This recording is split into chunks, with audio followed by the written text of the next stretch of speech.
Good morning, everyone, and welcome to Room 42. I'm Liz Fraley from Single Sourcing Solutions, and I'm your moderator. This is Janice Summers, our interviewer, and welcome to Chris Daly, today's guest on Room 42. Chris is an assistant professor of English and director of the Master of Arts in Technical Communication program at Texas State University. He's got over 13 years of professional experience in higher ed, and his scholarly work has been in Technical Communication Quarterly, Programmatic Perspectives, and other journals. His research focuses on issues of social justice with a specific emphasis on diversity and inclusion in technical communication and professional communication academic programs. Today, he's here to help us start answering the question, how does diversity in the field affect the profession? Help TechCom as a profession. And that's the last part of it. We're here to talk about diversity in our field. Boom. Right. So welcome, Chris. Very, very excited to have you here. And I'm really thrilled to hear your perspective on this topic. I think it's an important topic that I know almost everybody that I've ever talked to in the field is super interested in and wants more diversity. Where are we at right now? You're coming from academia. So how does it look right now as far as diversity? How are we doing? So, so as a field as a whole, the field as a whole, we're talking about just, are we diverse? I mean, not really. So, in some places more than others. But this idea of diversity and talking about diversity and trying to increase diversity and inclusion as well. This discussion is still relatively new, For a long time, technical communication was considered just a very formulaic, pragmatic type of discipline, Right. And, looking at the history of it, we're thinking about, okay, this is just very objective type writing. And as technical communicators started thinking about, okay, this is actually more humanistic, the rhetoric comes into play sometimes in technical communication. Ideas started to form and change, and now we're starting to talk about, okay, how do we think of technical communication in terms of diversity and inclusion? And honestly, one of the best things about technical communication in my mind is that it's a really good place for these kind of issues, for social justice, diversity, and things like that, because as technical communicators, we're always thinking about our end users, right? Our audience. Yeah. So we're always thinking about, we empathize with people, really. Right. Oh, go ahead. Sorry. No, I was just saying, right. I was agreeing with you. Yeah, and I think that's so awesome. Like, we think about, okay, what's the user situation? How might they think differently? And then we design solutions for that. We design communication for that. So when we're addressing issues of discrimination and exclusion, you have to think from another person's point of view. And I think that's really key, right? So we were talking about earlier before we started the broadcast, how as technical communicators, we'll be in a situation where we're trained to listen first, right? Listen to that subject matter expert, fully understand what they're saying, process it, ask clarifying questions, and then we take action. That's right. You taught me that. And that's, so to me, that's why technical communication is such a great place for this. So now that we've started really talking about these issues and taking them seriously, I mean, I think technical communicators can really contribute in a big way to issues of diversity and inclusion.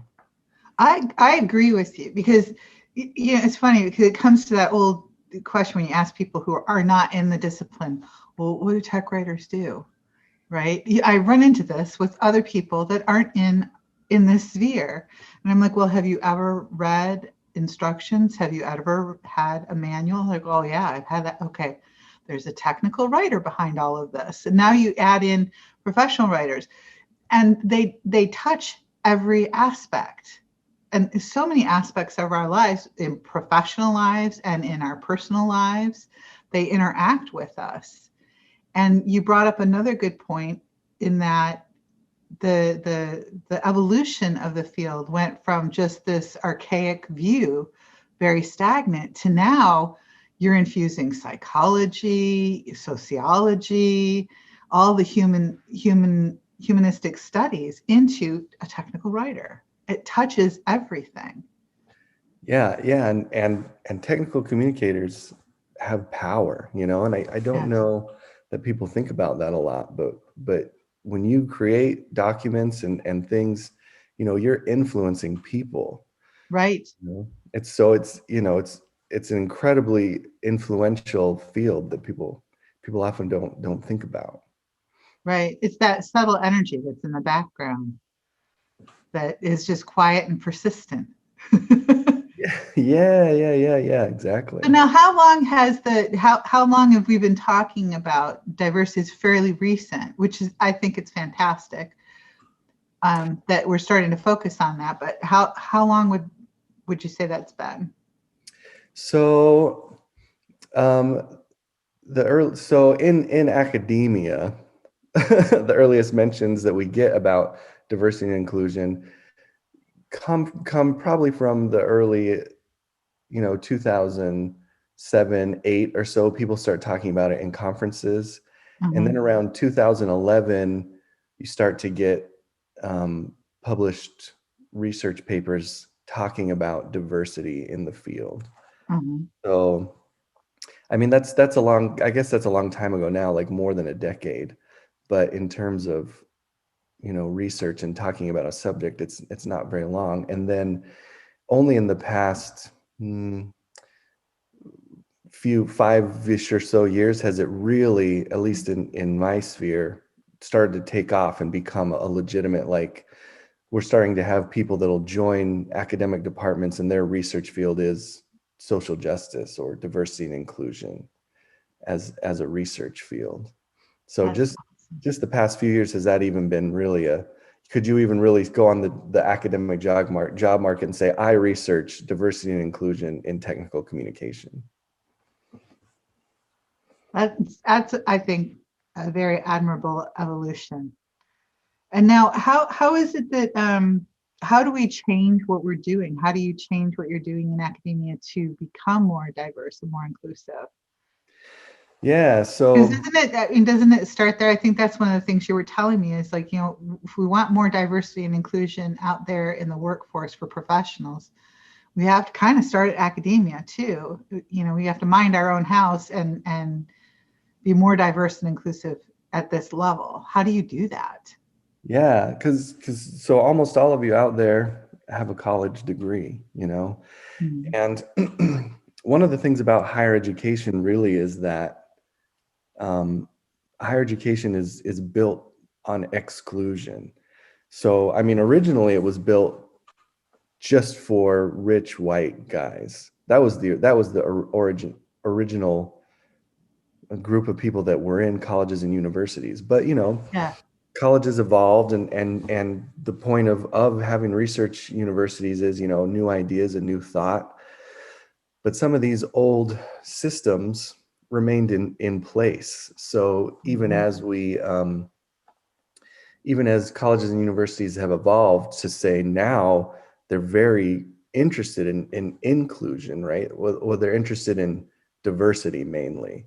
So I should say that there's a difference. Diversity just means people from different backgrounds. And so, but what we're seeing in higher education is that the gap is starting to close for number of students, say people of color, entering into higher education institutions. But that gap closing, what we're seeing is that much fewer of them end up graduating. So the persistence gap is wide. Mm-hmm. And what we think is happening, has to do with inclusion. So when we're talking about, you can't just stop at diversity.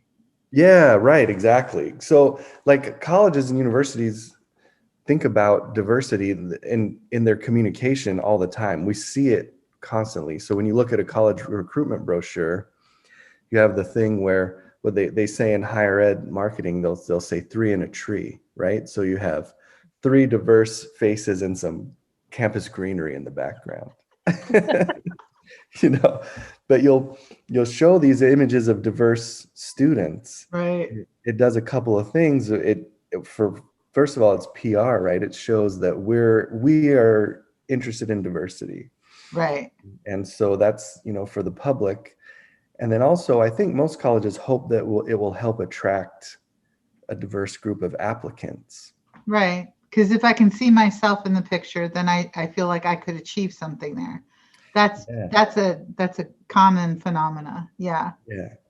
But it's so much more complicated because if I'm a prospective student and I'm Black and I see on this brochure, oh, there's Black people at this school, and then I show up and all of a sudden I'm like, where are the Black people?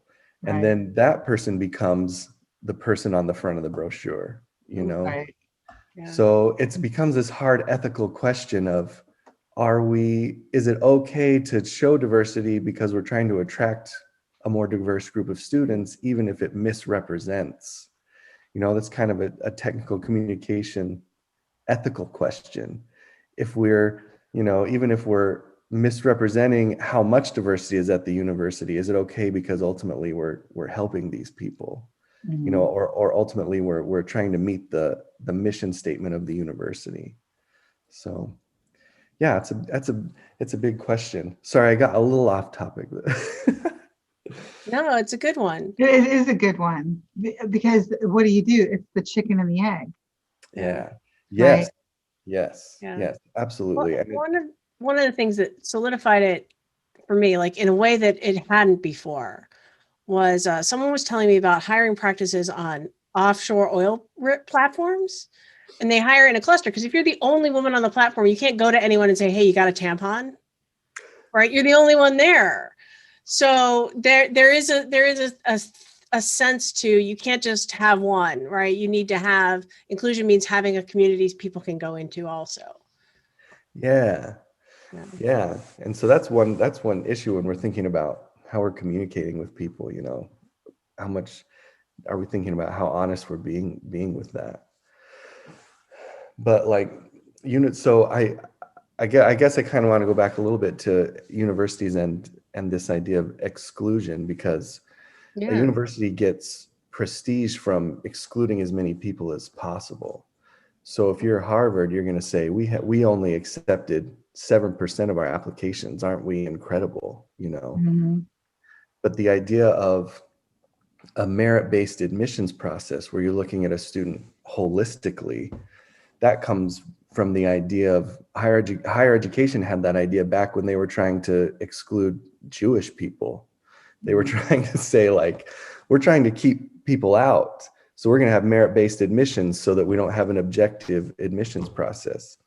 But now we do merit-based admissions based on the idea that we're trying to be totally, we're trying to be as objective as possible and include as many people as possible. But what do we look at when we try and bring someone in through a merit-based admissions process? Well, they need to have extracurricular activities, or they need to score a certain number on a standardized test, or they need to take all AP courses, or all these different things.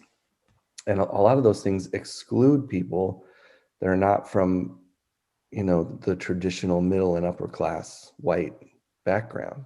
Yeah, I was going to say, what does metric mean? What does merit-based mean when it starts from a position of inequality or inequity, right? When you don't have time to be able to do 18 different extracurriculars and do AP classes because they're not offered to your school. Yeah, exactly. And I think, and so then when that happens, the admissions offices are the ones that bring in the students. And then the tech comm program just kind of has to get what we get.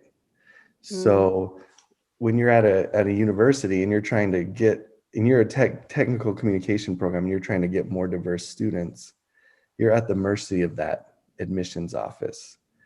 But where I think technical communicators could really be valuable in this process is we can start talking to and working with admissions offices from the point of view of technical and professional communication. And we can say, hey, look, the way that you're communicating with students and your process for doing this could be better. You know, you're not thinking about your end user, you're thinking about what everyone's always done forever, or you're thinking about the institutional mission or things like that.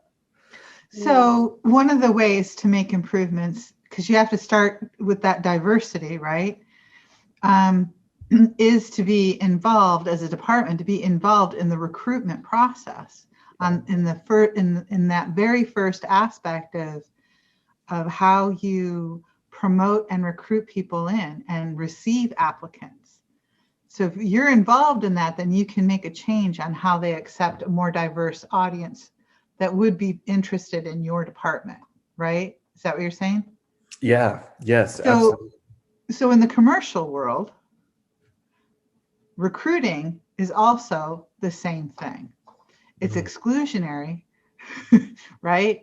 So I think that directly translates to people who are trying to staff or hire a diverse group, is they need to be involved with their marketing department and their human resources department, and they need to help shape how recruitment is done so that it attracts diverse people. And I think in the commercial world, you have even more influence in that recruitment process, because recruiters like to fill the jobs that you need. So I think what you're saying should resonate really clear with anyone who's out there in the world as a practitioner right now and trying to hire and recruit. It's the same thing. So go on. I just wanted to make that leap for people so they understood this is, because I've been in that department, the commercial world, in the recruitment department. So I can tell you, Yeah, and I think, and I don't know if this also translates, but one thing in higher education is that probably a lot of you can relate to. People don't come to the university saying, I'm going to study technical communication. Like that almost all of you fell into it somehow by accident, just like me. Yes. And so we're constantly trying to go into English classes and say, hey, you want to actually make money when you graduate, or trying to go into like science classes and be like, hey, you hate math but like science, Right. Come to our department. Yeah. You'll have a home. But exposure is part of it. Yeah. So as we start working with the recruiters, and start saying, hey, check out the cool, great opportunities over here in our department. Because I worked as an admission counselor for a few years. That was my first job in higher ed. Lots of times people would come into my office and be like, what should I study? I don't know what to do. Yeah, I don't know what to do. I don't know what to do. I'd be like, what are you interested in? And if someone was like, I really like writing, and I'm interested in science and stuff like that, and I would never have said, hey, technical writing, because I didn't know what it was. This is a really cool field. But we can start doing that, Yeah. I went into when I came to Texas State, I went into our admissions office and I said, hey, can I take a tour of the campus? Yeah, great. And I talked to the recruiter and the staff, and I was like, hey, this is what I do. This is my department. Send people to me. I'd love to talk to them. And hopefully we'll get more people in the field that way. But yeah. But I think when we're talking about recruiting and bringing in a diverse group of people, one of the most important things is having diverse voices in our decision-making processes. Yeah. So that's, I think, that second step is so now you've been successful. You've got some diverse people. Now you have to include them, right? That's the inclusionary part, is you can't just stop at diversity. You have to look at inclusion. So go on. That was Yeah, exactly. So, talking to people and asking them, what they think, what we should be doing, and including them in the way we make decisions is such an important thing. And one of the hardest things to do is to not try and bring people in and sort of normalize them or sort of get them into the mainstream. So one of the things that we do in academia really well, but it's a problem, is that people will come in and we'll say, this is how you do the thing, Right. This is how you do class, this is how you write, this is how you create this specific type of document or genre. And then and when someone doesn't do it that way, then we correct them. And that's kind of how we grade. And not that that's totally wrong, because you have to know how to write a proposal, Right. There's certain conventions and stuff like that. But I think that there's also room to bring in other ideas. So like an example would be, we have there's another professor who I know, her name is Temptatious McCoy, and she's at Bowie State University. I think I've talked to you all about her before, but when she was writing her dissertation, she asked, well, can I do a digital chapter? And they were like, I don't know. And they let her do a digital chapter for her dissertation. And then a lot of her dissertation, not all, but a big part of it, is written in African-American vernacular English. And so when you read it, her dissertation is about, ways that, it's about something called trap karaoke, but it's a very you should look it up when you all have a chance, because I'm not going to do it justice if I try and explain it. So we'll look up the definition of trap karaoke later. Trap karaoke, but and the way that's a form of communication, Mm-hmm. And so the use of African American vernacular English and then the use of a digital chapter makes it so much better. It really conveys what that is, what trap karaoke is, the culture around it, how it works. And her committee, I was so impressed with them because they let her do it that way, instead of saying that's not what a dissertation is, or instead of saying, if you want to be taken seriously, you're going to need to write your dissertation this way. And they said, you know what, why don't you let's try it out. Let's do it this different way. And it was, of course, just as rigorous and has just as much theoretical foundation, everything you need in a dissertation. Mm-hmm. But it was done, with inclusion in mind, which I thought was very impressive. Which, I mean, that's kind of why we want diversity in the first place, is to get these different perspectives. That's what adds the richness of the fabric, is all of these different opinions and perspectives and backgrounds that makes us stronger at communication.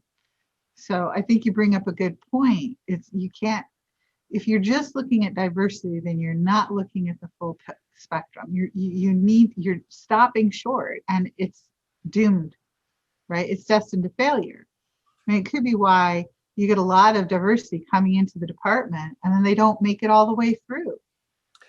Yeah, one of the things that I'm finding in the research that I'm doing is students will come into the university, Mm-hmm. and then only one of two things usually happens, and this is probably an oversimplification, of course, but if you're not from the white middle and upper class sort of social norm, then you either come into the academic department and you adapt and you sort of make yourself part of that and you just figure out a way to make it work, or you leave because you can't adapt. So like one example I have is that I was interviewing a student, and she's part white and part Native American. So she looks white, or they say she presents as white. And she was in a computer lab late at night, and she was telling me about how there were a couple of students in there that made a racist joke about Native Americans. And she she was telling me this as kind of an afterthought. Like she just blew it off. She was like, it wasn't really a big deal, because I had asked her, well, were there any things that happened in your time in your degree program related to your race that, you know, were difficult or made it, you know, difficult to participate in the program? And at first she was like, no, not really. It was fine. Everything was fine. And she was like, I guess, you know, this one thing happened, but it wasn't really a big deal. But when she was telling me the story, I could tell it was kind of a big deal. It was a big deal. But she didn't say anything to them, and she didn't do anything because she was trying to just survive and graduate, you know. And some people survive and graduate, and some people drop out, but that people shouldn't be just showing up to our programs and just surviving and getting through. You know, they should be coming in and thriving and being enriched and encouraged, so that when they come out to the field, you know, they've got ideas and they're excited and they want to contribute. And they're not that they're beat down and resigned to sitting at a desk and doing just what they're Let told. me just survive the job. Let me just survive here. Let me just get my paycheck, you know. So then how can we be better? How can we be better? Because, you know, you work hard, you want to include people, you want to get a diverse group, you recruit a diverse group. How can you be better to make sure that they're at the end, when you're like interviewing at the, like in the commercial world, we have this thing called an exit interview, right? You have those in academia where you're doing their, you know, they're finishing and they're leaving, so you want their thoughts. Then you start peppering them with questions. Did anything go wrong? Like maybe we could do that earlier. I don't know. You could. One of the hardest things that I'm finding, though, is that when you talk to somebody and you say, "Hey, do your program directors, do they support diversity?" They'll always be like, "Yeah, they do." You know, how are we doing with inclusion? You know, is everything good? Yeah, everything's good. So I get some people who say, oh yeah, there's a problem and this was the problem. But the majority of students that I interview will say, nah, there was no problems or issues. So, right. But so I think what we have to do, and we're still learning about this, of course, and nobody's perfect at this, and I haven't seen a perfect formula, but it's really important to be very intentional about it, and to say we're going to be intentional about being inclusive. Like instead of being reactionary and kind of asking people, you know, were there any problems, and then trying to fix them afterwards, trying to be proactive about it. So right, like rather than reactive. Yeah. Yeah. Because I mean, I think in some respects, if you're like asking, so did anybody do anything wrong? You're putting that person on the spot. And that's not fair. And of course, if I'm in that situation, so did anybody do anything wrong? Oh, no. And there could have been a lot of people doing things wrong, but I'm just going to say no because I don't want to hassle with it. So I don't think like asking that kind of question is going to be really productive for people. So I kind of like your perspective of saying, you know, we kind of have to live inclusive, right? Is kind of what you're saying. We have to be always aware of that and change our habits and behaviors. Yeah, exactly. And then like we were talking about earlier, including people in everything that we do, different voices and perspectives in our decision-making processes. But the hardest part about that is that you have to somehow prove and show that you believe that their ideas are valuable. Because a lot of times people that have been marginalized have grown up and come their whole lives, you know, feeling and learning that their ideas aren't going to be taken seriously. So they're going to be quiet. They're not going to say anything, or they're going to try and say something that conforms to the cultural norm, whatever that is. Well, and you can't be responsible.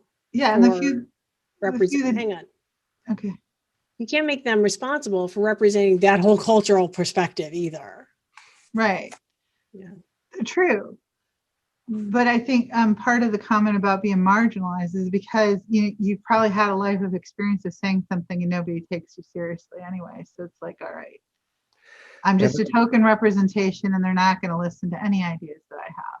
Yeah. So I think you have to be genuine. If you really want diversity and you really want inclusion, you have to be genuine about it. Yeah, that's so hard to show, hey, I'm genuine and I take your ideas seriously. Liz has a great point though, because one of the things that we see in higher ed is we'll try and hire for diverse faculty, right? But then we'll hire the one Black person in the faculty, and then that person all of a sudden becomes the advisor for every person of color, and they become the person of color representative on every committee, and they get burnt out and asked to do more work than other people, and then their opinion becomes, like Liz was saying, the representative for the whole the whole race or every person of color. And it's complicated, it's complicated and messy and hard. But like you were saying, we have to, when someone brings up an idea or something that's outside of the norm, it's so important to take that seriously and to try and just not be dismissive, I think. So the how do we do it is you do it. Yeah. Yes. How you do it is you do it. Exactly. Yeah. And then as you start taking ideas seriously and doing things, I mean, sometimes maybe it won't be good and sometimes it will be good, but as you take their ideas seriously, people are going to feel more free to express ideas. And then you're going to create a culture and attract people to you. Because people, it always happens, you get your employees or your students by word of mouth a lot. And someone will say, hey, where a great place to work is? This place. They always listen to me and they take me seriously and I love it here. And then you're going to start meeting your diversity goals that way. And you bring up a really good point. And I was thinking about this morning as I was waking up because I knew we were going to have this conversation today. So one of the things, and I'm just going to toot her horn, but it's true. Liz likes to include people that she doesn't know. Who do I not know? Because I think a lot of times, like, in our social circles and in our expanse, we tend to fill it with people that we know, right? And if we're looking to tap people for help on things, so if we're like involved in a nonprofit, we'll like tap people that we know. But Liz has a habit of asking people who've been responsive, who do I not know? Who do you know that you think I should invite? Right? Because then what happens is all of a sudden you've got this diverse group of people with this whole symphony of voices that you would not have been exposed to. Yeah. Right. Partly for me, honestly, it's not all completely altruistic, but part of that is to reduce the workload, right? When people ask you, hey, will you be on this committee? Hey, will you do this? Hey, will you do that? We can't all do it all. And yes, it's prestigious to be asked, but really, when you've been asked to sit on one, you should say, hey, I can't, but let me find you someone who's you don't know, who I can bring into the circle. Like, that's part of all of our responsibility, to bring someone else in, rather than either being on everything or being the recruiter only asking our friends. Yeah, I think that's so smart. And when I talk to people about doing things like this, sometimes it's people bring up like that it's easier to just bring in the people that we've always used or talked to, or sometimes even it's easier to bring in people that are already, they'll say like something like already understand the culture, right? Code word right there. and maybe in the short term, like it is a little bit easier, but it's a short-term gain for a long-term loss, in my opinion. If you can bring in a diverse group of people and people that you don't know, then in the end, you're going to come out with a better product, I think. Yeah. Even though it's a little. I like that, a short-term gain for a long-term loss. Yeah. Yeah. I like that. That's pretty good. Yeah. So I think if we got to think about it like that, because it's going to be difficult on the front end, but in the end, it's going to be awesome. Yeah. Totally worth it. I mean, It brings something you said way early on. We talked about it as objective technical writing, right? And I'm not sure that really exists, or if objective isn't a code word for something specific. Whoa, that's such a, I didn't even think about that. Yeah, objective is a code word for something. Yeah, that is so true. I'm going to write that down, actually. It's supposed to be the other way around here. I'm supposed to be writing stuff down. No, It's no, a we're always learning. conversation. Yeah. Yeah, that's so cool. That's such a cool idea. Yeah, yeah. And there is no, I mean, you probably all understand this, but there's not no objective writing, really. I mean, even if we're trying our hardest to be objective, we're still sending some sort of rhetorical message in our writing. So whether But that's if this is a strength of technical communicators, right? We put ourselves in other people's shoes all the time, right? Half the things I appreciate and do work for are things that are absolutely of no interest to me personally. Like it's not my bag. I don't care about that, but I will support someone else's interest in learning that. Like, for example, and I know everyone's going to hate me for this, is API docs. I've written API docs. I do not see a future for myself writing API docs, but I know it's a hot topic here in the Valley. And as Silicon Valley STC chapter, we do a lot focused on that as a subject matter, right? So we're always putting ourselves in the feet of other people, our customer, and we're drawing up who that person is. So there's not really an objective, because who is that person?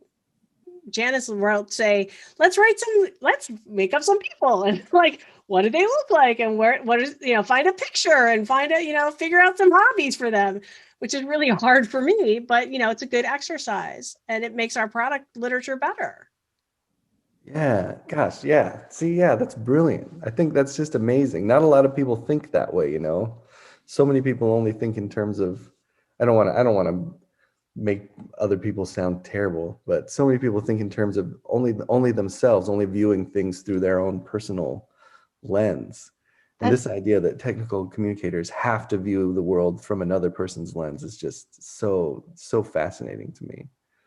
Yeah, and I think it's a good exercise because it does get you outside of yourself, and it can help you put a face to it, right? Or faces to it, because oftentimes you're going to have faces, and it helps you to think about things from somebody else's perspective. Because otherwise you get trapped. And somebody was asking, well, how do we think diversity?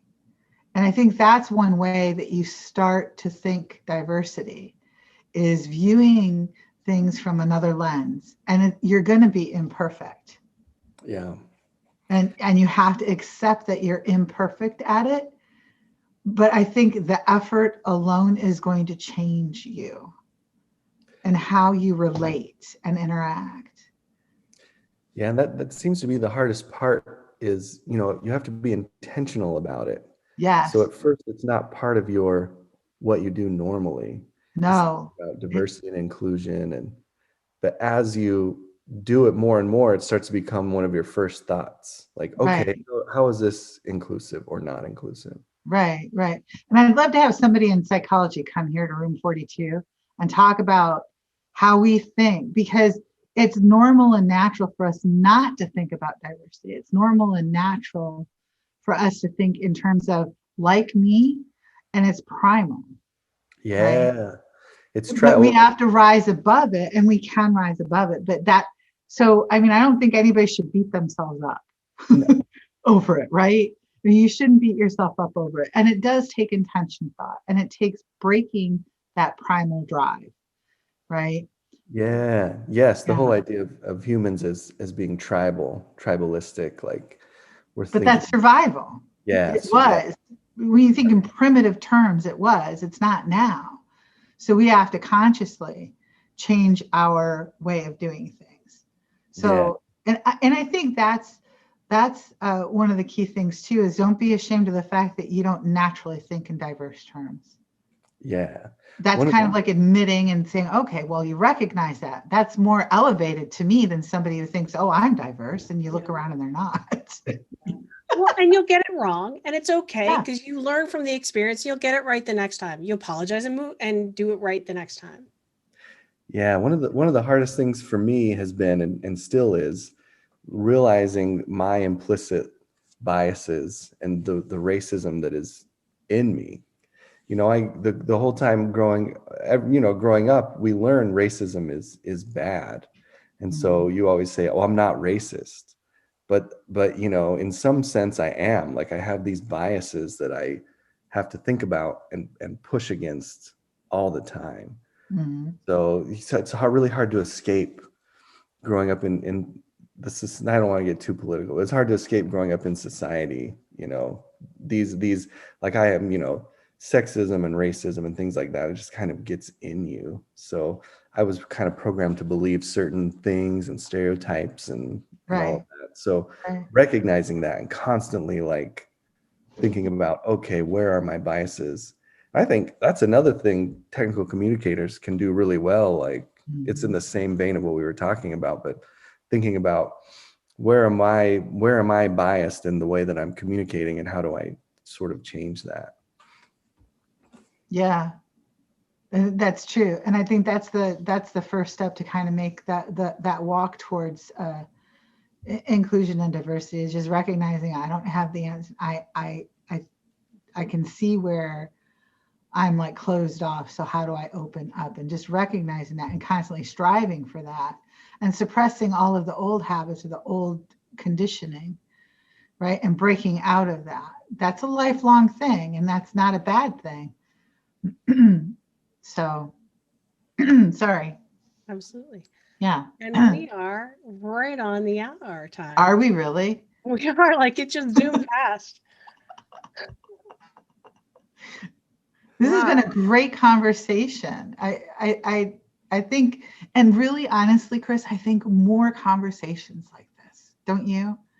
Oh yeah, we have to. The more we talk about it, the more it's going to help us to think about it all the time. And the more it becomes commonplace. Yeah. Right. And the more, because I think sometimes some people, if they were, you know, if they were raised in white privilege, it's hard for them to, you know, be humble, and like it's a little bit of a shame thing. Yeah. But if we're all having more conversations and we're breaking down those barriers too, and we're making it okay to have conversations about diversity. That's such a good point, because it is, because when you have that privilege, that white privilege you grow up with, when people push against it, it feels like a personal insult. Like you're personally, you feel like you have to defend yourself. But the more conversations we can have, the more you can realize, oh, it's okay. And other people also think this and see this and realize this. Yeah. Right. So that's cool. I like that idea. And I like your point about you don't stop at just diversity. Yeah. That's your entry. That's your gateway. Then you have to take that next step and talk about inclusion.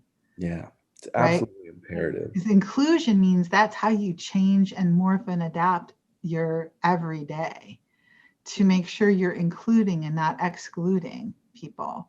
Like if you recruit them into your company and they're working with you, you know, be inclusive and not exclusive. And don't put on the person who's representing whatever their cultural background, Black, brown, whatever. Don't put it on them to represent everybody in that, with that demographic, right? That's a person, not a whole representation of the entire demographic. Yeah. Yes. Yeah. One of the SGC folks I know, Yvonne Wade Sanchez, she says, if you include people, diversity will happen. Yes. Yeah. Yeah, because they'll feel safe. Yeah.